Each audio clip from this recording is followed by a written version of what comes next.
Hello and welcome to Newsweek South Asia, your one-stop destination for in-depth analysis of security challenges, regional conflicts and the evolving threat of terrorism. Let's take a look at the headlines fast. Operation Sindoor, India strikes back, exposes Pakistan's terror infrastructure. UNSC's closed-door talks on Indo-Pak tensions. Pakistan faces diplomatic defeat. And BLA strikes again. Pakistan reels amid rising Baloch insurgency. It was a brazen and cowardly act of terrorism, the killing of 26 innocent civilians, mostly tourists, in the serene valley of Pahalgam in India. The April 22nd massacre shocked the nation and once again brought to light the persistent threat that emanates from across the border, Pakistan. Now, India has responded and has done so with resolve, precision and power. In the early hours of May 7, the Indian Armed Forces executed Operation Sindoor, striking deep into Pakistan and Pakistan-occupied Kashmir, dismantling 9 major terror hubs. Newsweek South Asia brings you an in-depth report on this landmark counter-terror operation, a clear signal to the global community. India will not tolerate terrorism sponsored by the Pakistani state. In a joint operation involving the Indian Army, Navy and Air Force, Operation Sindoor was launched in the wee hours of May 7th. Military intelligence confirmed the presence of multiple terrorist hubs linked to the April 22nd Pahalgam massacre. The strikes targeted 4 terror facilities deep inside Pakistan and 5 camps in Pakistan-occupied Kashmir, each connected to long-running infiltration operations into Indian territory. In a post-strike statement, the army released a video on X with the message, "Justice is served." List of 9 terror facility locations in Pakistan and Pakistan-occupied Kashmir that were hit. Dozens of terrorists linked to banned terror outfits Jaish-e-Mohammed, Lashkar-e-Taiba and Hizbul Mujahideen were killed in the precision strikes. Briefing the media on Operation Sindoor, Indian government officials emphasized its strategic necessity. They stated that the Pahalgam attack was a deliberate attempt to derail the ongoing efforts to restore peace and normalcy in Jammu and Kashmir. They murdered 26 people, including 1 national of Nepal, causing the largest number of civilian casualties in a terrorist attack in India since the 26 November 2008 attacks in Mumbai. The attack was clearly driven by the objective of undermining the normalcy returning to Jammu and Kashmir. In particular, it was designed to impact the mainstay of the economy, tourism, with a record 23 million tourists visiting the valley last year. The calculation, presumably, was that harming growth and development in the Union territory would help keep it backward and create fertile ground for continued cross-border terrorism from Pakistan. Among the targets destroyed were the Jaish-e-Mohammed headquarters in Bahawalpur and Lashkar-e-Taiba's nerve center in Muridka, both long considered untouchable under Pakistan's protection. These groups have been tied to some of the deadliest terror attacks in India, including the 2001 Parliament attack, 2008 Mumbai attacks and the recent massacre in Pahalgam. The Indian military also confirmed direct hits on Hizbul Mujahideen facilities in Muzaffarabad and Kotli, striking at the backbone of the terror syndicate. These terror hubs have served as the launchpads for decades of cross-border terrorism, shielded by Pakistan's military intelligence establishment under the guise of non-state actors. In what is being seen as a major blow to Pakistan-based terror networks, Jaish-e-Mohammed released a statement claiming 10 family members of terrorist Masood Azhar have been killed in India's airstrikes in Bahawalpur. Pakistan media had reported 14 people were killed in his house. The targeted strikes, which eliminated several high-ranking terrorists, were not the result of chance. They were the outcome of meticulous intelligence gathering, real-time surveillance, and precise, coordinated targeting. Total efficiency has been shown, and you can imagine if they had to strike at 1 o'clock, what time would they have started? How they would have started? All this thing has to be kept in mind. You have to imagine. And that is how many agencies come in, including the ground engineers, including the armament loaders, including the, of course, pilots who fly. That's a different thing. Or they're already there. Then everything, then the radar controllers who are controlling them, the air-to-air refueler, if it was required. All these things come into picture. Or AVAC in the thing, which is giving them guidance from the sky through radar. All these agencies which have worked, I personally feel, and of course our political bodies which gave the decision, tremendous job. So we must congratulate them. Operation Sindoor stunned the Pakistani establishment. Mistaking India's preparations as routine defense drills, Pakistani radar and surveillance systems failed to detect the Indian strike teams. The precision and scale of Operation Sindoor drew praise from strategic and defense circles across the country. It has been a pinpoint operation, absolutely marvelously executed.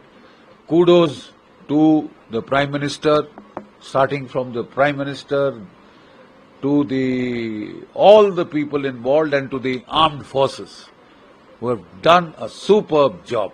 Whoever was there in the camp includes madrasas, camp includes training areas, camp includes living quarters. So precision strikes have been done with the help of missiles, and mostly Scalp missile name is coming up. And these missiles have been launched from various kinds of platforms. And what you have to understand is that the strikes have been successful. Whoever is there inside, they have been killed. So to that extent, we have taken a revenge of what happened in Pahalgam.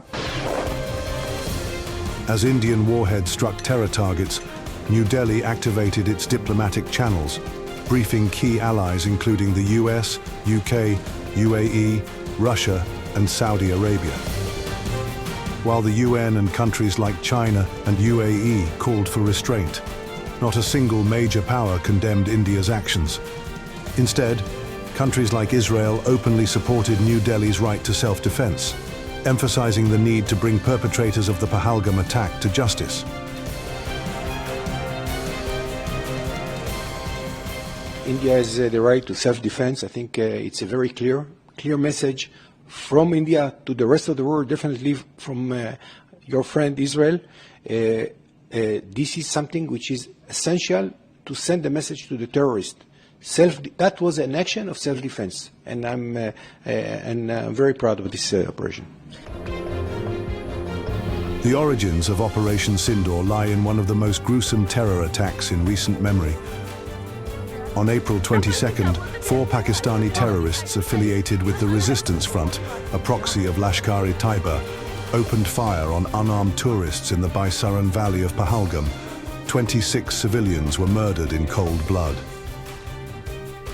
As per South Asia Terrorism Portal, TRF emerged in the aftermath of Article 370's revocation.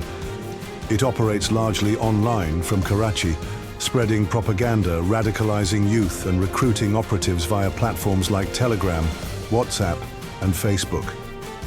Despite international pressure, Pakistan continues to operate as a patron state for terrorism, harboring global terrorists like Masood Azhar and Hafiz Saeed, funding radicalization through madrasas, and training armed jihadists under the watch of its intelligence services. Operation Sindoor has unmasked the myth of Pakistani victimhood. It has exposed Islamabad's duplicity, one where they cry peace in New York and harbor terrorists in Bahawalpur. It's a matter of joke that Pakistan has been denying even at United Nations. It has been denied that it doesn't have any terror camps. And on top of it, Pakistan claims that it is a victim of terrorism. So all these, the whole world knows that all these things are lies, and Pakistan is a terror harboring nation.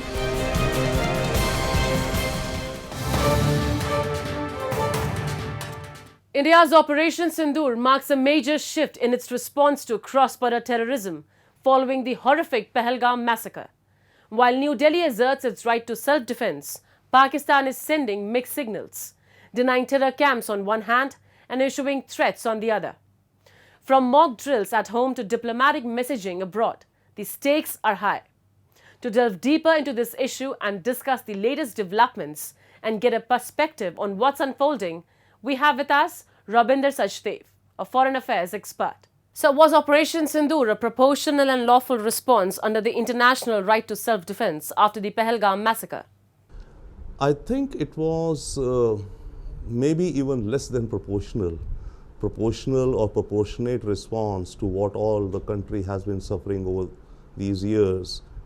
I cannot estimate that. But yes, for this one Pahalgam, dastardly attack, it was one response. It was a tit for tat. So definitely that one. Secondly, as to international norms, etc., I think we've made clear now that our doctrine is tit for tat. And that is something, especially I think the American administration understands that language. Trump understands, you give me one, I take one. We have to level the score. So in terms of international norms, I think tit for tat now is pretty much understood also and accepted also. So therefore we are within the norms, I think. India has always exercised restraint. Why was it important to shift gears now and respond militarily? See, there are two things. There is a Chinese saying, I think, never fight until you built up your strength. Get into a fight only when you know you have the strength. Build up your strength and then fight. Do not fight when you're building your strength, one. So, India has now built its strength, one. Second, the mechanisms of what we look at, the machinations of Pakistan that we see over the last so many years have reached a boiling point, a tipping point. So I think it's a combination of these two things. Enough is enough, and we have built up strength. How should the international community view Pakistan's contradictory stance, calling for restraint in Western media while threatening retaliation on domestic platforms like GeoNews? Well, that is to be expected. Of course, they'll talk the language of peace and restraint, but at the same time, they will, undertake whatever activities they have to, and it's logical and understood. We've hit them. They have to save their own face within their own country, within their own people, right? So they have to do something. So that's what they're doing here. And in the international forums, theater, they are talking peace and restraint, and then they're also, dangling the Damocles sword of a nuclear weapon. So it's a dual-faced strategy of Pakistan that is well known, well understood, a two-faced strategy, which we understand. What does Pakistan's defense minister's reliance on social media evidence to claim Indian jets were shot down say about their credibility on modern conflict narratives? It absolutely, it further erodes, if any, credibility Pakistan's leadership and its statements have. The Pakistan defense minister's statement and not being even able to name the, aircraft or something like that, and saying that, oh, we are going by social media reports. This is like a street corner hangout at the local panwala talking to each other that I saw this happening on social media. In today's day and age, when so much social media is AI and doctored, for the defense minister of a country to say something like that is juvenile, I would say. Pakistan's Minister of Information was fact-checked on live international TV when he denied the existence of terror camps. How damaging is this to Pakistan's credibility on the world stage? See, again, Pakistan has lost its credibility time and again, time and again, time and again. What has kept Pakistan afloat has been, one, its geographical location. It has taken advantage of its location with respect to Afghanistan and leveraged money from the US for helping NATO against Taliban, and much before that to fight communist Soviet Union in Afghanistan. So Pakistan has leveraged its location always. And now again here with China, it's leveraging because of the CPEC corridor. China sees value in Gwadar. It's understandable. Gwadar is very valuable asset for China. It will be. So Pakistan, does not bother perhaps with what it says, because you see the countries which cooperate with Pakistan, they know clearly what they want and what they want from Pakistan. So they let Pakistan say whatever it says, but they know. America worked with Pakistan knowing fully well what Pakistan does. And China also works with Pakistan, knowing fully well that Pakistan has terror camps, while those terror camps also threaten China's own, Uyghurs and Xinjiang province. But I think all of them go along with Pakistan because of their own of course, interests in this region. How does the Indian establishment view Pakistan's repeated contradiction? One minister says there are no terror camps, another admits doing the USA's dirty work in counter-terrorism. I think the government of India is very mature. We know their language very, very well. We know their language and we know their behavior very well. The gap which happens is between the Western world, especially the Americans, the Europeans, understanding what we are telling them. That's where some gap is. We know very well the mind of these people, Pakistan, and the various ethnicities that make up Pakistan. We know how they operate. We've been there ourselves, right? Many of us are descending from those regions. The issue is that what we convey to the Western world, we've been conveying for a long time.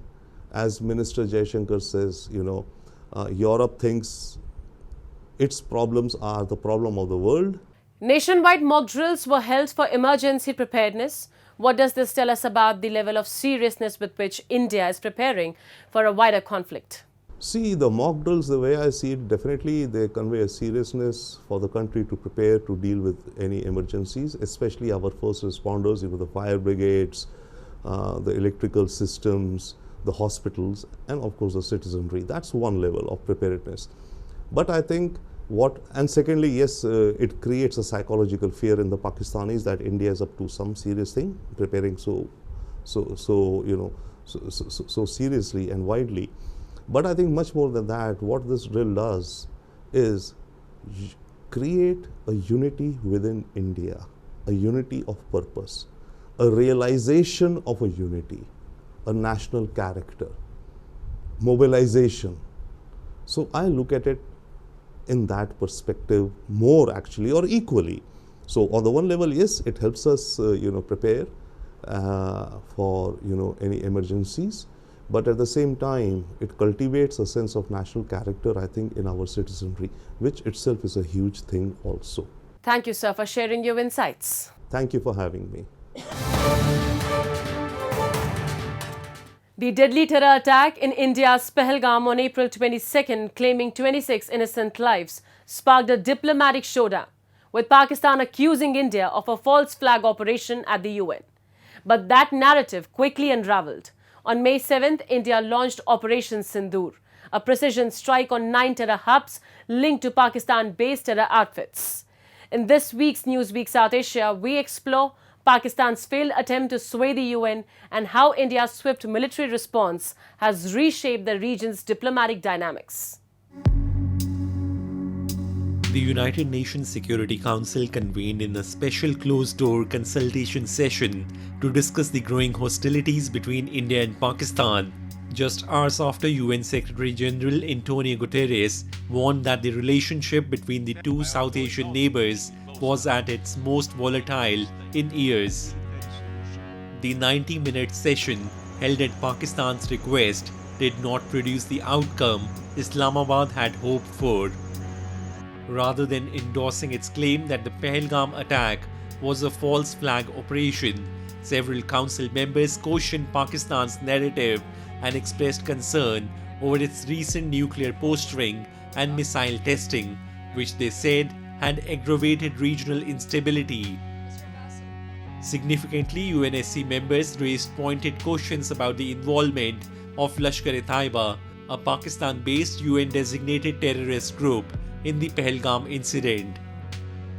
Investigations into the April 22nd attack indicate that the group was likely behind the assault, which appeared to deliberately target civilians, including pilgrims. The whole world knows that this attack was carried out by the Lashkar-e-Taiba. the whole world also knows that the headquarters of the Lashkar-e-Taiba are in Pakistan, that those people who are heading this organization are being supported by Pakistan, sheltered by Pakistan. The organization is funded by Pakistan and trained also. So the entire finger points to Pakistan having a direct role in what happened on the 22nd of April. This is not the first time Pakistan has sought to use global platforms to internationalize bilateral disputes with India. In 2019, following India's constitutional changes in Jammu and Kashmir, Islamabad lobbied unsuccessfully for international intervention. That effort was diplomatically neutralized by New Delhi, and this time proved no different. We note that there were some who tried to project an alarmist approach to the situation which is far from the ground realities. Of particular concern is that one state is using terminology of jihad against and promoting violence in India, including by the leaders. Our national position was and remains that matters related to Article 370 of the Indian Constitution are entirely an internal matter of India. These have no external ramifications. The recent decisions taken by the Government of India and our legislative bodies are intended to ensure that good governance is promoted, socio-economic development is enhanced for our people in Jammu and Kashmir and Ladakh. Despite its diplomatic maneuvering, Pakistan found itself isolated yet again at the United Nations. Its failure to gain support reflects a growing international consensus. Terrorism cannot be justified or politicized, and states must be held accountable for the groups they host. While India focuses on protecting its citizens and securing its borders, Pakistan's reliance on deflection and denial continues to erode its standing in the global arena.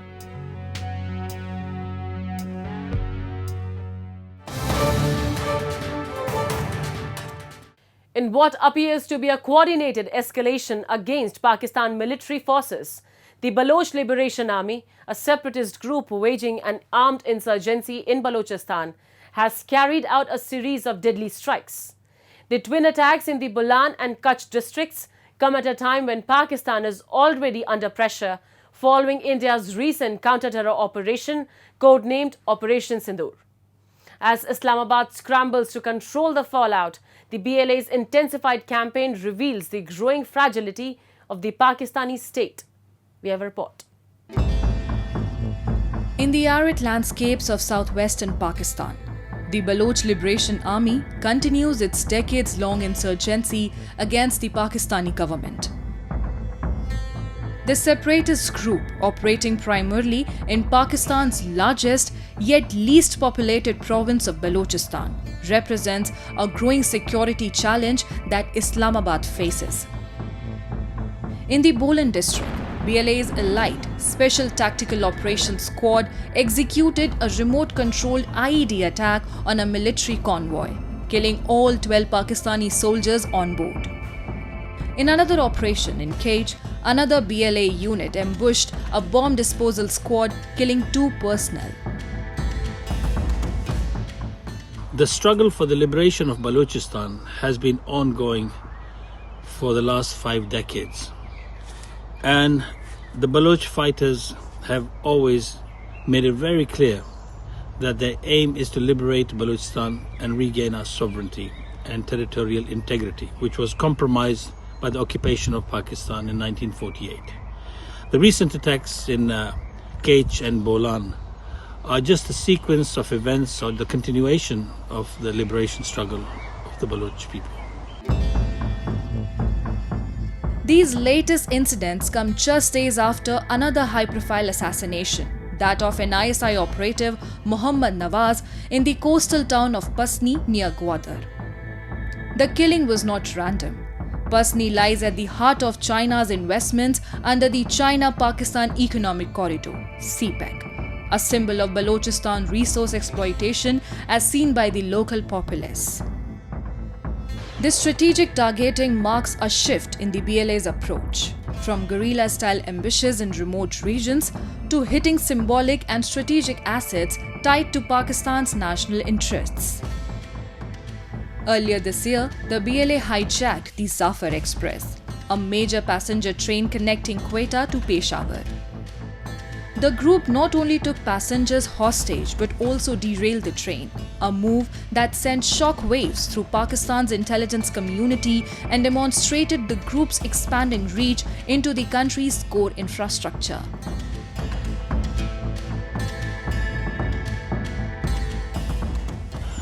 One thing that the Baloch nation has learned under Pakistan's illegal occupation, that the Pakistani Punjabi Army and its intelligence agencies, the ISI, have no self-respect or respect for other human beings, especially for the Baloch.